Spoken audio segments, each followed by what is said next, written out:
I came from a very humble background. The face that was sitting on the chair is not the picture I saw of the governor. We are constructing, and some are almost completed as I speak with you. The word new direction didn't just come up. I knew what we used to suffer in terms of basic rural infrastructure. And I felt, God, if you ever make me a governor, I'm going to confront this dead devil. We have so many female appointees, counting over 200. And community was among the best states. There was the approval for us to recruit 3,979 teachers. I want to tell you that this government had paid catapult funds for 3 years running. Day-to-day insistence of the governor that we must make sure that the street is clean and tidy on daily basis. I said, no, this is our state. We must ensure that the resources work for the people. Yahaya Bello of the APC, having satisfied the requirements of the law and scored the highest number of votes, is hereby declared winner and is returned elected. Signed by my humble self, the returning officer. The 6th day of December 2015. As this occasion. January 27th, 2016. A crowd of Kogites gathered in their thousands at the state's capital, Lokoja, to welcome their new governor, Governor Yahaya Bello. He was 40, making him the youngest governor at the time. Drums were rolled out, different colorful regalia adorned bodies in pomp and cheer, but critics were not having it. First, this was a young, inexperienced man, experienced in life and business, but not in politics, as this was his first political run. I made up my mind since 2007 that in 2015, I shall contest for governorship. In fact, at that time, in order that my mind, my body, and soul would continue to be in what I have set out to achieve, I went to Lagos to buy a car, a brand new Mercedes ML 500 Formatic at that time. And my plate number was 2015 as at 2007. With that dream now a reality, it was time to chart a new course for the state. We needed to take it from bottom up, and a team was sent round to the 21 local governments, interfacing with them, understanding their challenges, what their needs are, what their peculiarities are, how the new government will be able to meet those needs, surpass those needs over the years. And because of that bottom-up approach, which is called the New Direction Blueprint, those thematic areas were summarized. With a people-centered blueprint tailored to meet the needs of the people, the new government hit the ground running with an initial 5 thematic areas of focus: health, education, job creation and youth engagement, infrastructure, and finally, public sector reforms.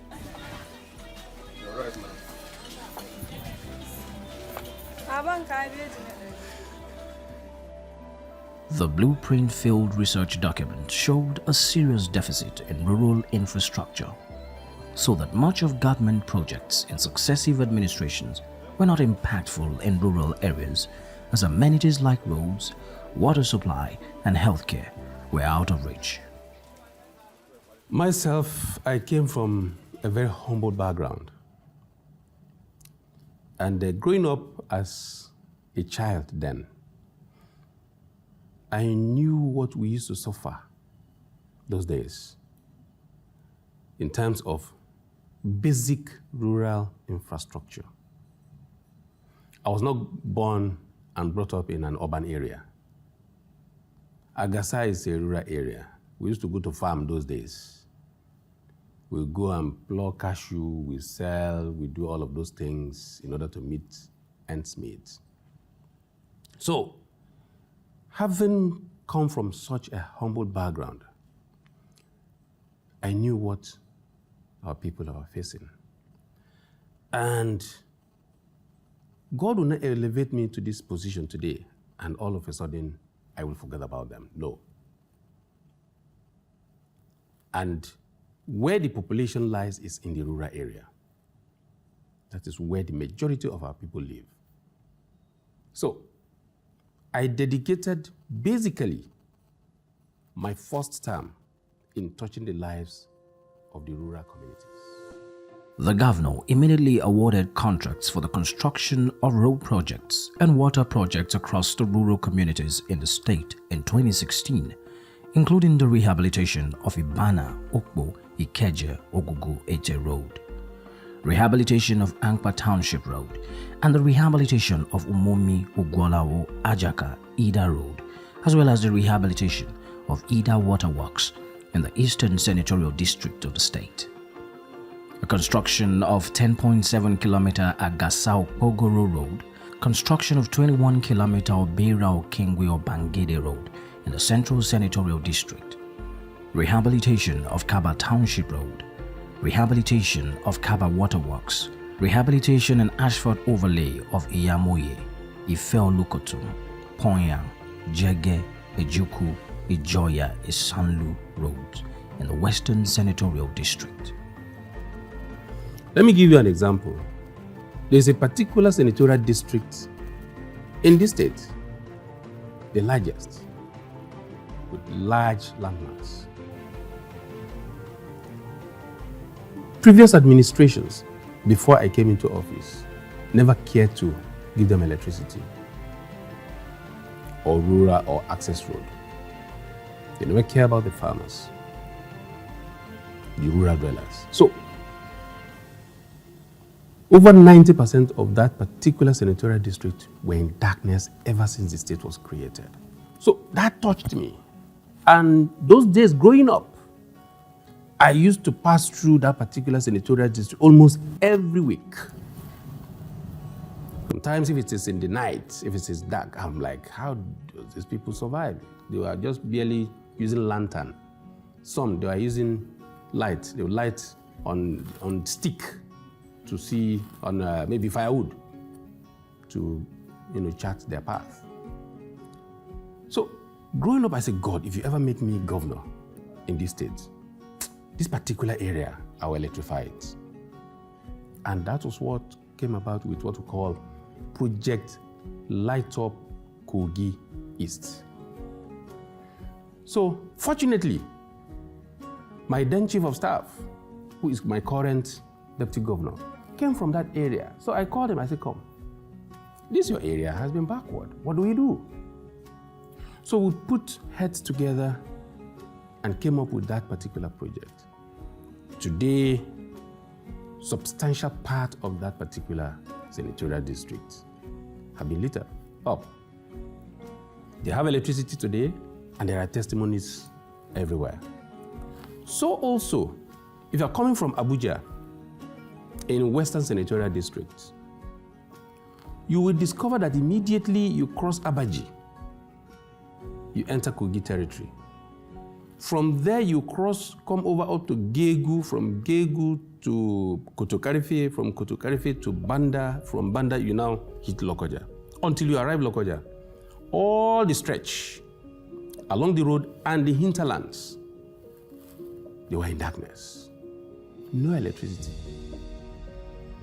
So we had to embark on massive electrification project, tracing the lines, those that were existing before I came into office, those that had none at all. So we were able to do something, and they had light. Even at that, we discovered that the cable that passed through the Muritala Mohammed Bridge, could not carry the load, because now the communities have expanded, more population and more communities could not carry the load. So it took us a lot to be able to touch the life of these people. So today they have virtually 20 hours out of 24 hours light. In fact, in some weeks, they will forget about that. There used to be what we call NEPA. in those days. As the roads construction and multiple rural water projects awarded kicked off across the state, another sector needed urgent reconstruction as it was sinking the state, plummeting the economy and dragging it backwards. The wage bill that we inherited was so huge, very huge wage bill. Wage bill. And the governor was like, these states, how come we have so much money to pay civil servants? What is the population of the civil servants that we are paying so much money? Almost everything that comes in will go into civil service. The new government inherited 4 months of salary and pension arrears owed state workers and 9 months owed local government workers. But that was a molehill compared to the systemic rot in the civil service. And the mega resources coming to the state, that is adding to the mega resources that we're generating then, which is just within an average of 300 to 350 million monthly IGR. We don't want to allow wastage, and as such, we need to eliminate unintended beneficiary from our wage bill. With 86,100 state workers and pensioners on the state's payroll, the monthly wage bill was 5.6 billion naira, a figure higher than the state's monthly federal allocation and IGR combined at the time. This explains why the previous administration owed 4 months' salary at the state level and 9 months at the local government level. When we came in, I visited the state secretariat. I visited several offices, and things were just in shambles. I'm a chartered accountant, I'm a fellow. I'm a business manager. I'm a manager of resources and humans before I came into office. So I knew exactly how many heads should draw from just 1 million naira. So at that time, we had to embark upon that surgical operation. It became imperative to embark on the long journey to reforming the civil service, even though the government was still very young. A screening committee, an appeal committee, and a review committee was set up, and the first wave of battle began hitting the government immediately.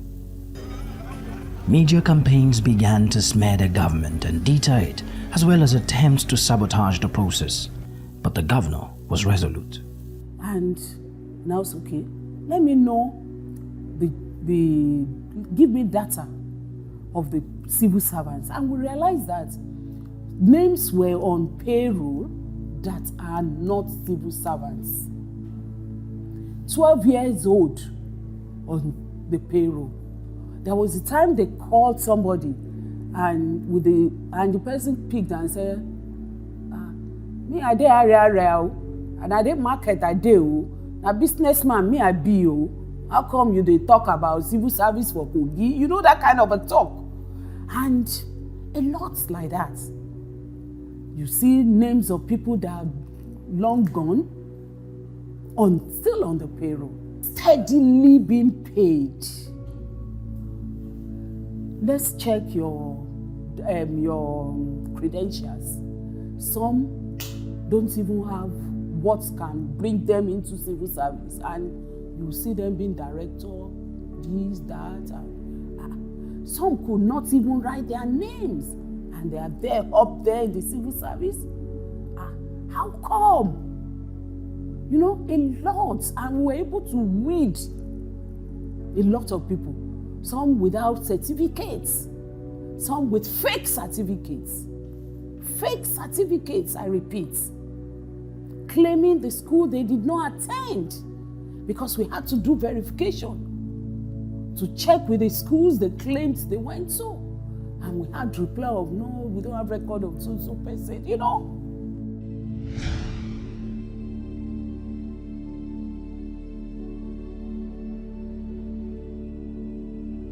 Can you tell us why you're here? I already know that in my set of accounts, 2 salary. At the end of the screening, 23,684 ghost workers were weeded out, including underage children. It was also uncovered that the state, over a period of 13 years prior, had lost 339.2 billion naira to servicing these ghost workers. Now the state began saving 2.7 billion naira monthly as the wage bill dropped to 2.8 billion naira. It was a very difficult decision, but very critical decision that needed to be taken, seen to begin and then end in a manner that everybody who is serving in the system is certified as genuine to serve in the system. With the screening over, the government embarked on a statewide civil service ethics and culture campaign, reforming the attitude to work of the civil servants, and in no time, the state civil service began functioning efficiently.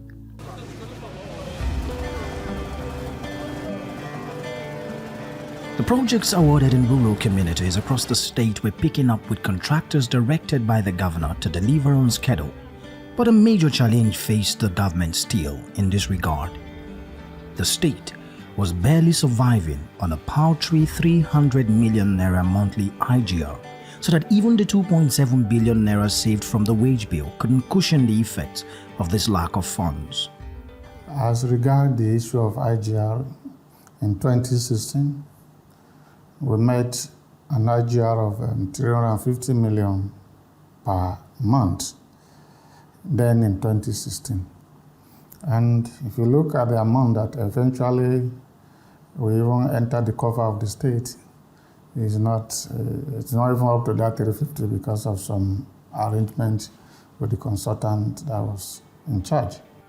The government needed to think and solve this problem immediately. Upon critical examination, it was discovered that the state did not have a very centralized IGR system, and as such was losing a lot of money monthly. Don't forget, Governor Bello is an accountant, and as an accountant, you know what you are looking for. So he called us from the finance team, which I was heading, and I'm still heading, that this is what I want. So I want to go out and ensure we do the best for the people. And from there, we came up with some pillars that can guide us that, okay, that's what we need to do. Number one, what can we do to improve, to ensure that there is transparency and accountability? What can we do to increase our IGR? What can we do to ensure there is value for money? What can we do to ensure that we have a debt that is sustainable? What can we do to ensure that we have a very strong public financial management? These are the 5 pillars that we started with. The governor immediately approved the construction of a state-of-the-art revenue house for the Kogi State Internally Generated Revenue Service. This moved the service from a dilapidated, cramped-up office space at a plaza to a revenue house befitting of the service. Then ensure we give them a good working environment, ensure they have vehicle to move from, car, motorcycle to enter where they need to enter, and a good structure. So, and at the end of the whole thing, we discovered that the IGR began to improve. Next, the governor went digital and began harmonizing the revenue generating system and processes. The state's IGR picked up in only a couple of months to over 1 billion naira monthly, the highest in the state's history. After some time, like 3, 4, 5, 1, 6, the IGR began to move. And we moved to like 1 billion. We were on that 1 billion for some time, until then we begin to climb again to 1.5. As we have it today, it is now in the neighborhood of 2. It's now in the neighborhood of 2 billion. Despite all these strides within the first year of the new direction administration, a stint seemingly left by successive administrations left Kogi State on the national spotlight as a danger zone for Nigerians. The state was named the kidnap capital of Nigeria. As of the time the Excellency Yahaya Bello took up the matter of leadership in Kogi on 27th January 2015, people were living in fear as a result of terrorist activities in the northeast affected us in Kogi. We have very high rate of kidnapping in Kogi. We have robbery incidences every day, as well as cultist activities, and we have communal classes and other social vices were prevalent in Kogi as of the time he took over. For Governor Yahaya Bello, the fight against crime and criminality goes beyond just a will to, but a vow he made several years before office. In 2013, way before 2015, my mother was kidnapped and she spent 93 days in captivity. That's number one. I was once attacked by armed robbers. And the spate of kidnapping was just coming up then in Kogi State. Armed robbery, ISWAP, and even some sleeper cells of ISIS were in Kogi State at that time. At that time, Okene area and other parts of the central, when I say Okene area, that is central, and some part of the east, were bomb-making factory for northeastern part of this country, particularly Maiduguri at that time. So, and I felt, God, if you ever make me a governor, I'm going to confront this daredevil. The recorded high rate of kidnapping, armed robbery, and other criminalities in the state before 2016 was so alarming, embassies like the US Embassy warned its citizens in Nigeria to avoid Kogi State and its environs. Between January 2015 and June 2016 last year, we had 167 kidnap cases in Kogi. Amazingly, much of these criminals were a spillover from neighboring states, as Kogi State borders 10 states, including the FCT. The governor's fight against crimes and criminalities was forceful, brave, and keenly strategic, leaving no loose ends.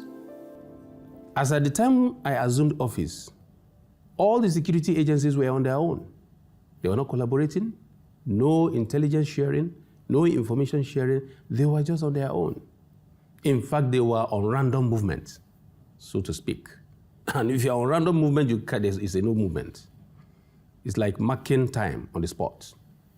I had to bring them together. Those that were willing to cooperate, we brought them together. Those that were not willing among the agencies, I thank God their mother agencies at the top cooperated with me. I got them out, removed them, and brought those who were ready to cooperate with our administration at that time. So we quickly foster unity, synergy. You can see this unity is very key. First, the governor harmonized the security agencies in the state by creating a joint task force known as Operation Total Freedom. We have a robust relationship with our sister security agencies and the government of Kogi State. This healthy interagency cooperation has been very critical to the successes that we continue to work out. The government recruited, trained and equipped over 3,000 willing Kogites to join the state's vigilante service, starting community policing long before most states in Nigeria saw need for it.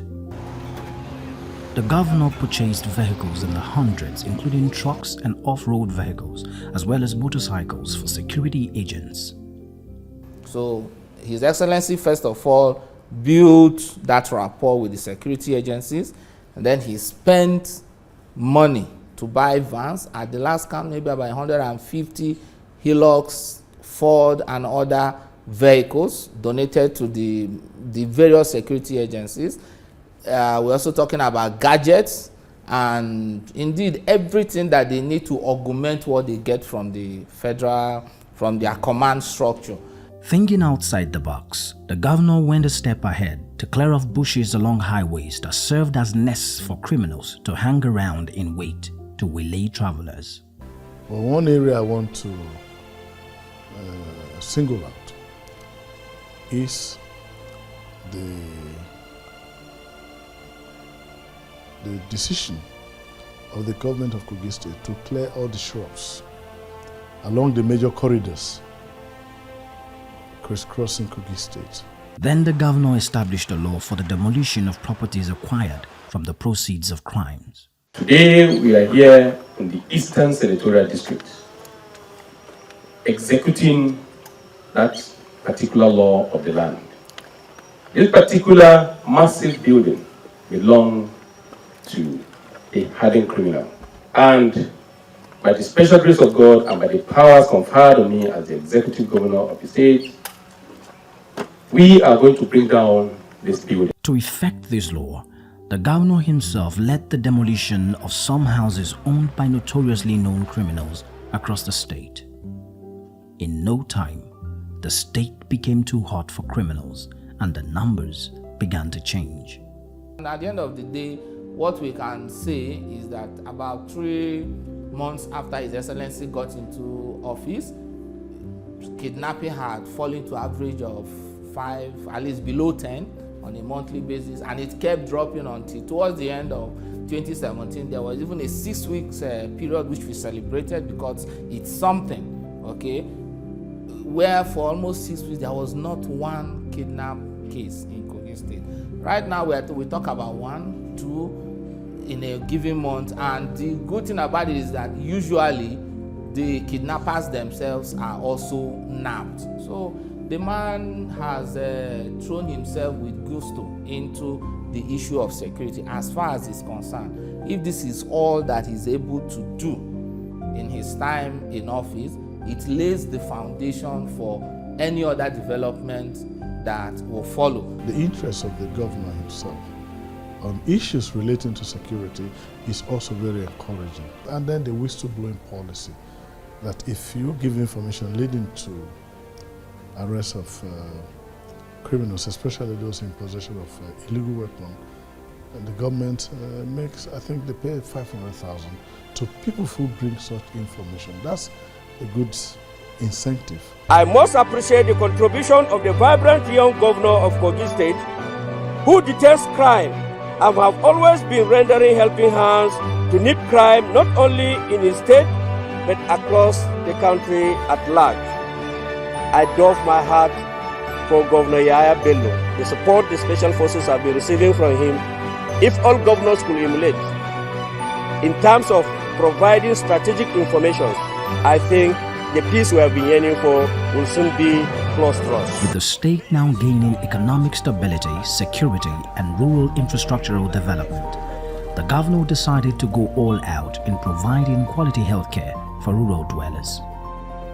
Bello Healthcare Plus was initiated, a door-to-door healthcare delivery service that provided healthcare services to people in remote and rural areas.